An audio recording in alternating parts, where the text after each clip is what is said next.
On today's episode of Locked On Longhorns, Ochaun Mathis breaks my heart. You are Locked On Longhorns, your daily podcast on the Texas Longhorns. Part of the Locked On Podcast Network, your team every day.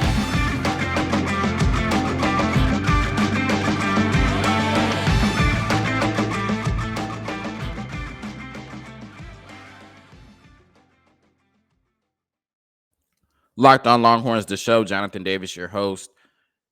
I'm not well. As a Texas fan, all offseason, we thought that Ochaun Mathis was coming to the 40 acres. We thought he would end up in the burnt orange and white. He knew, and we knew, that we had a huge need at the edge position. He's an Austin area kid. We thought it was a perfect fit. We saw the cringeworthy level pictures that he took on his visit with Gary Patterson, with him and Gary Patterson throwing up the horns. It was Brian Kelly to LSU type cringeworthy, but we needed Ochaun Mathis, so we looked past it. And honestly, just frankly, Longhorn fans, everybody associated with the 40 acres, we thought that there was no way that he would choose Nebraska over Texas. Ochaun Mathis is a Cornhusker. Not by trade, but by university affiliation. He's a Cornhusker.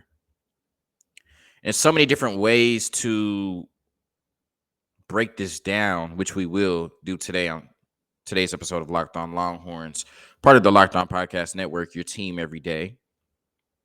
From an NIL perspective, a football perspective, and a transfer portal perspective. But I want to start with NIL.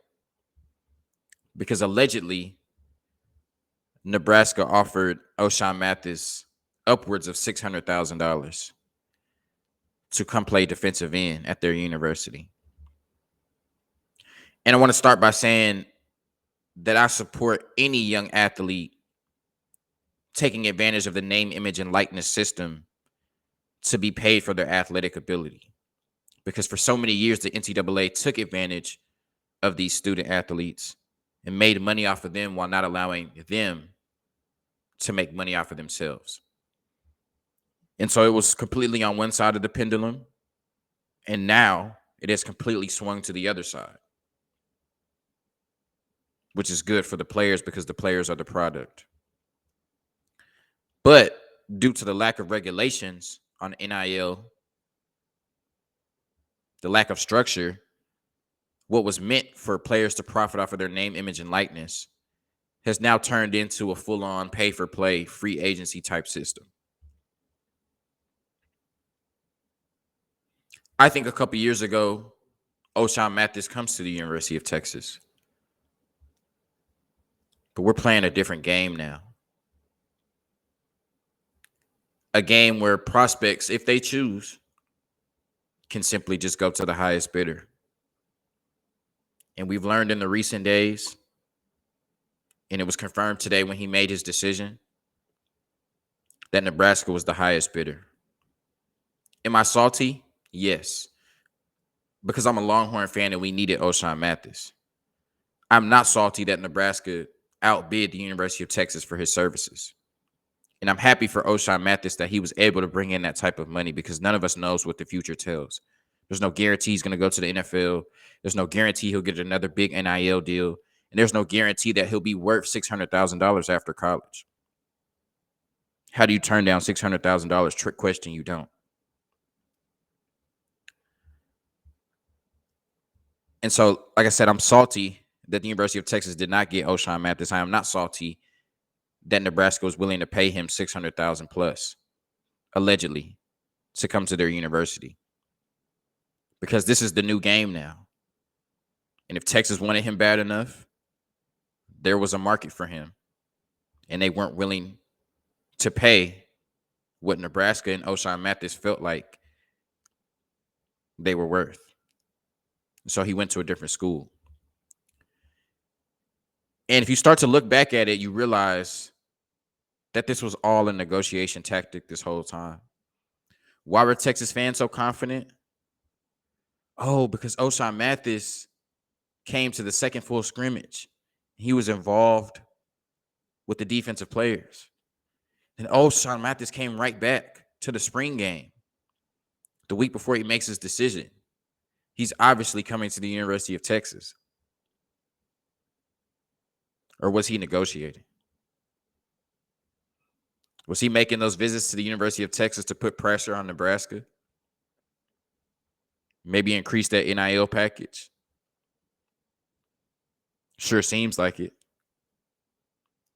This is where we are today in college football.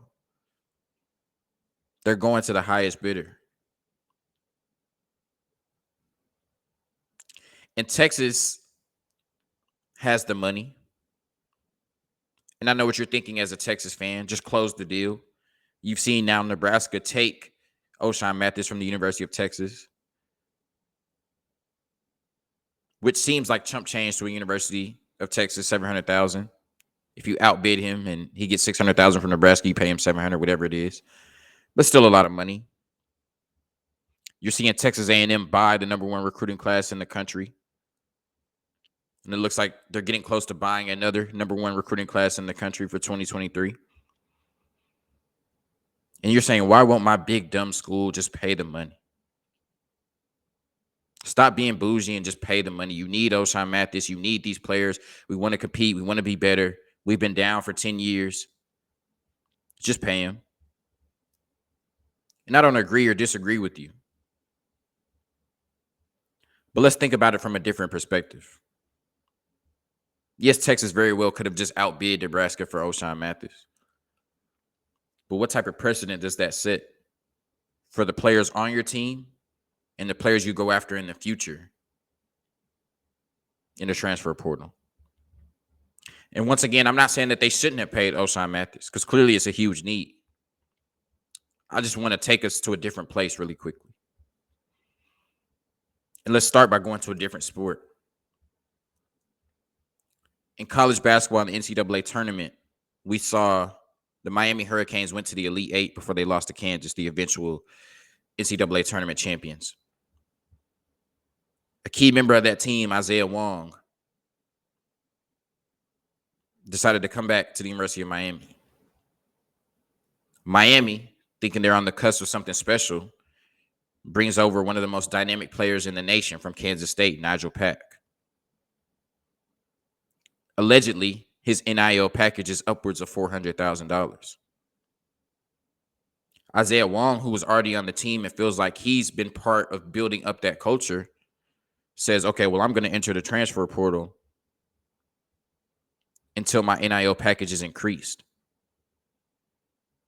And it seems as though he's left the transfer portal since then. I'm not sure if his NIL package was increased or not. But that's the situation we're dealing with right now in college athletics. And so what message does it send to the rest of your team when a lot of the players on the team aren't getting paid or don't have many NIL deals at all? And the vast majority of the team, outside of a handful of players, aren't making $700,000. What message does that send to them? What message does that send to a defense who's been building and improving all spring?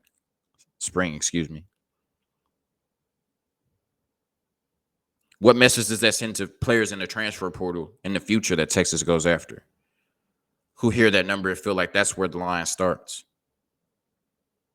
You pay Ochaun Mathis $700,000, why not us? So once again, I'm not saying that Texas shouldn't have paid him, but there's consequences for every decision. And for whatever reason, Texas had the ability to outbid Nebraska for Ochaun Mathis. They chose not to. Now it's time for us as Longhorn fans to move forward. Summer is coming, and with summer, you're going to need some food on the go. Built Bars are the perfect snack to take with you on family vacations. Throw them in your bags, in your kids' backpacks. Make sure that everyone has a bar so you are fueled for your summer adventures. The best part about Built Bars, they're healthy and delicious. No more sacrificing delicious food for health. With Built Bar, you can have both, and it's easy. All you have to do is go to Built.com and order now.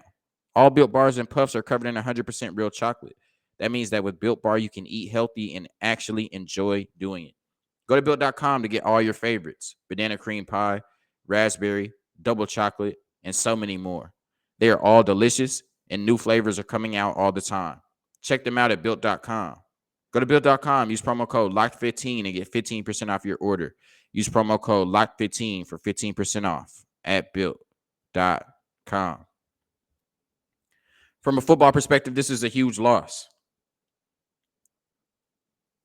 We looked at the two biggest needs on this football team being the pass rush and the offensive line. And with the offensive line, I think that there's a less clear picture of exactly what you have. On my last episode, I talked with John Garcia, director of football recruiting from Sports Illustrated, and he believes that football-wise, on the field-wise, Devin Campbell and Kelvin Banks have the pedigree to come in and start right away. So we know that this offensive line is going to be a work in progress. And we know that we may be putting a lot of pressure on true freshmen to come in and fix this offensive line right away. But we don't know if they're capable of that or not. They may come right in and be two of the best offensive linemen in the nation. Cole Hudson, who made his way up to the first team by the end of the spring. The combination of him, Kelvin Banks, and Devin Campbell could make this one of the best O-lines in the country. We certainly think they eventually will, but they may happen sooner than later. Also, play calling wise, as we saw in the orange and white game and we'll see throughout the season, Sark's going to do a lot of things to protect this offensive line. Will they falter at times? Yes, every offensive line does, and especially an offensive line that is a question mark for a team. But I think there's ways that you can protect the offensive line. You can't do anything on the defensive end without a pass rush. And the more resources you have to allocate to your pass rush, whether that be blitzing, bringing people from different places, the more that you confuse your own defense and take away from your coverage on the back end. And so the best way to get pressure, the best way to stop opposing offenses is to be able to rush with four. And I don't know if Texas has that capability. And Ochaun Mathis isn't an elite player. He had 4 sacks last season. He had 8 sacks the season before. And we have some good players on the edge in Ovia Gofu, Barron Sorrells, who's really come on, Justice Finkley, who is still raw at this point, but he's making progress. You got players like Jeray Bledsoe and Jamon Tapp who will contribute to that pass rush. And when we talk about the pass rush, we never talk about the interior of the defensive line. I think they're going to have to be huge with the pass rush as well. Kendra Coburn, Alfred Collins, Tavondre Sweat, and Byron Murphy. I think what Ochaun Mathis brought to this defense is the most likely candidate to be a game wrecker at that edge position. I think he's the most NFL ready and has the most NFL type body out of the edge rushers that we currently have. And when you look at Ochaun Mathis, like I said, he had 4 sacks last year, but nobody on the Texas team had more than 2. He had 8 sacks the season before. And do I think he's a Joseph Osai type player? No, I don't think he's as productive. But he gave you the best chance of having a player that you can say, you go out there every week and wreck opposing offenses. Change everything that they want to do. Make them adjust to you. Make them slide protection to you. Open up other opportunities for the interior defensive line and the edge on the other side. Allow us to get a consistent pass rush with 4 people. To have 7 people in coverage on the back end. Or 7 people, allocated. Yeah, on the back end. And him going to Nebraska is a huge loss. Because it's different in the transfer portal this late in the game. Now, a lot of players are entering the transfer portal from a lot of schools. We've seen that from the University of Texas. We'll talk about that in a little bit. But at this point, there aren't Ochaun Mathises entering the portal. The players entering the portal now are players that have a pretty good idea that they won't be contributing to the current football team that they're on. And so with Ochaun Mathis not choosing the University of Texas, it validates those serious questions we have about the pass rush. And now I think you're really relying on true freshmen to be ready right away against college offensive linemen to make a serious impact for this football team, a football team that only had 20 sacks last year. The second overall pick in the draft, Aiden Hutchinson, had 14 and a half by himself. The entire Texas football team had 20. So football-wise, it's a huge loss because although I don't think Ochaun Mathis is an elite player, I think he was the closest to a dominant edge rusher that we would have had on this football team. And like I said, nothing on defense works without the pass rush, and I think they're going to have to do a lot of manufacturing to the pass rush this year.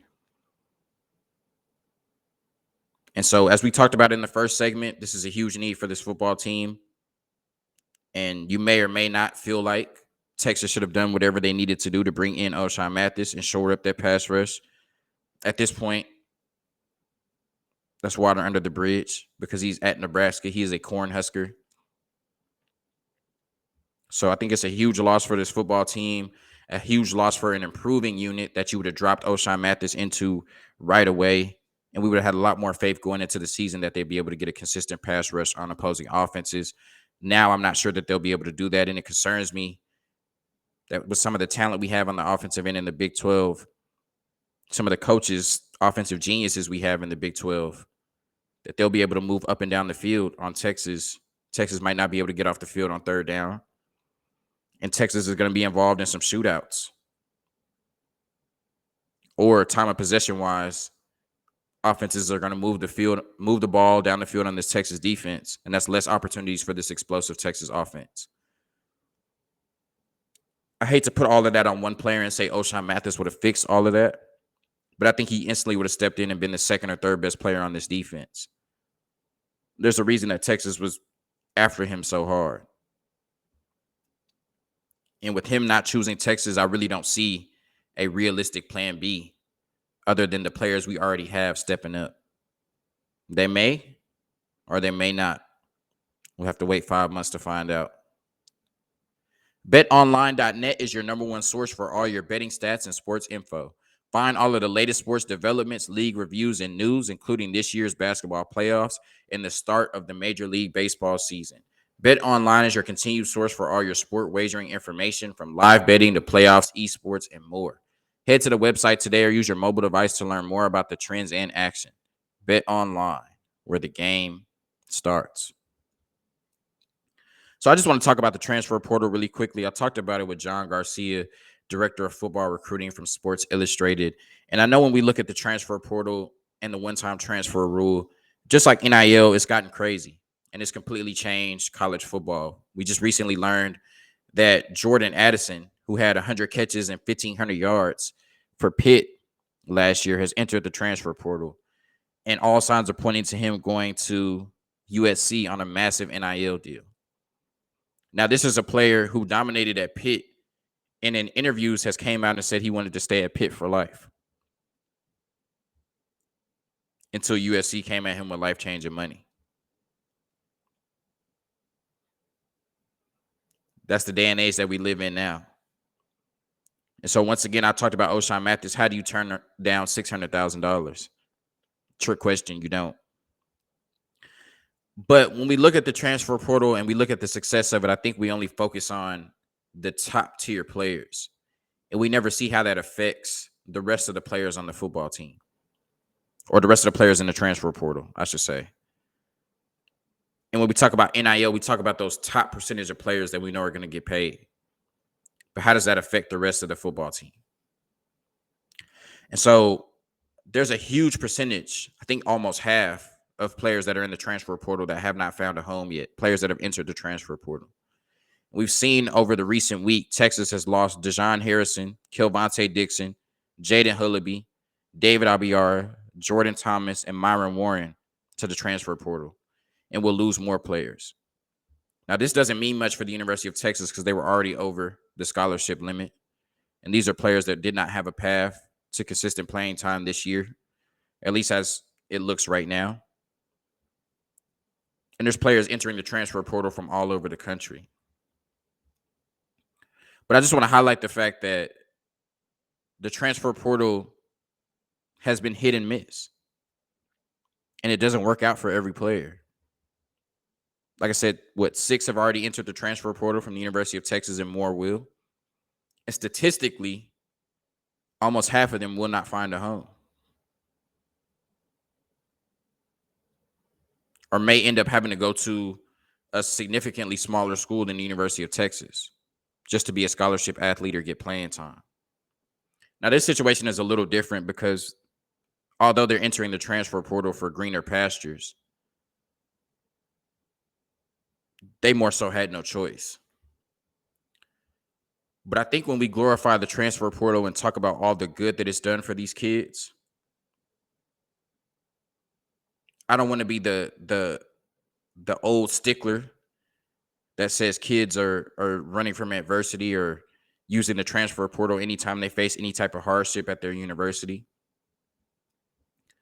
But just like creating a system in NIL where players can basically get paid to play, treat it as free agency, and just go to the highest bidder, how that can have pros and cons for your sport.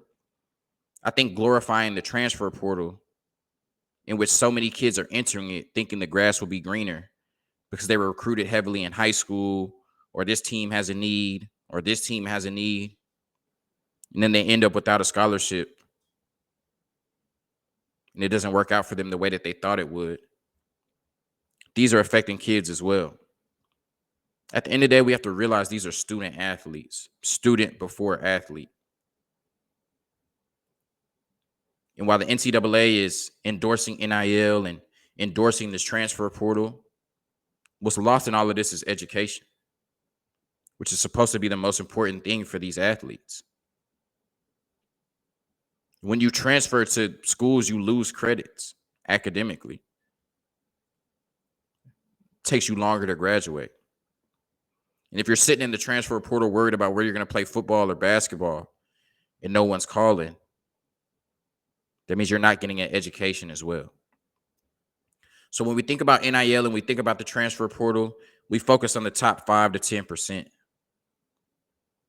The players like Quinn Ewers and Ochaun Mathis, Ajay Hall, players that know they're going to be able to find another spot and thrive.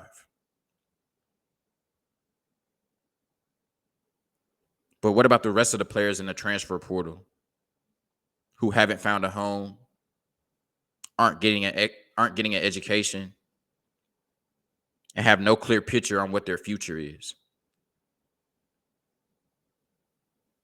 in college athletics or after that? It's a difficult situation. And like I said, we're endorsing the transfer portal. We're endorsing the NIL. And yes, it benefits the top 5 to 10% of student athletes in college sports. But we have to think about, has this been great for everyone? It's been great for some, but is it benefiting college athletics as a whole? And that's a question I don't think I have the answer to yet. Thank you for tuning in to another episode of Locked On Longhorns, your daily #1 source for all things Texas athletics, part of the Locked On Podcast Network, your team every day. Until next time, peace.